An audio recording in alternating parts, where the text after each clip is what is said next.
we don't seem to be as happy as we should be. Does this have something to do with technology?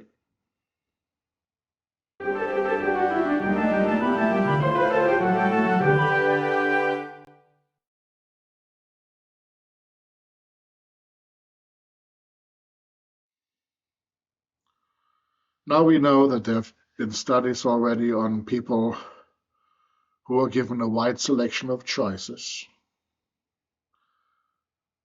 And it has been observed that they are less happy than if they have fewer choices. So if you go to a Starbucks and you don't know your order and you stand there and look at it, it's overwhelming. I know what I want. I've learned how to pronounce it. Starbucks people are very particular about how you pronounce their drinks. I just go in there, if I go, and I tell them what I want. But this wide selection is actually not making us happy. It should, because affluence, and we have what we want. So I'm speaking about people who get to live in Western countries where they actually have what they need and more than that. But it seems that we keep getting less and less happy. And I've just thought about this recently, that this may have to do with technology. I'm not saying that technology makes us unhappy, but the kind of technology that we have is always the best version right now, but we are expecting for a better model to come around in the future. So let's say you buy a phone, you buy the latest model, and you know that in half a year to a year, there's going to be a new model. And this has always been true for cars, but with cars, they're so expensive, you know you have to eat that cost, and you know you have to be happy with the car for a while. But now everything technological around us is like that. You buy a new television, and then a few weeks later you go to the store and say, well, there's something wrong with it. They say, oh yeah, that's already an old model. I just bought it. No, it's already old.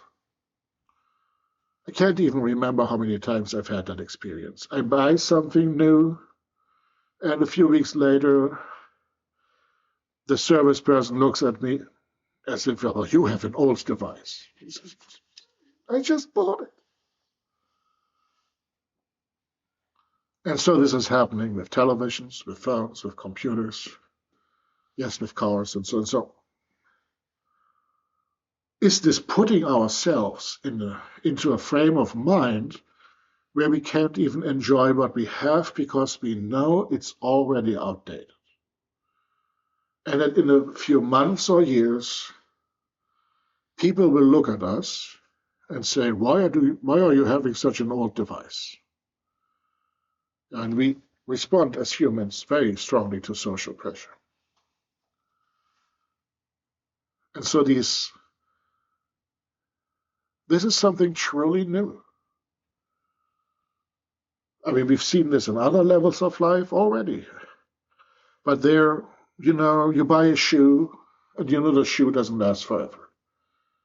Try finding a cobbler, try finding the need for a cobbler, you buy a new shoe. But that's still different because you walk with the shoe a lot, and after a while. And so this has been such a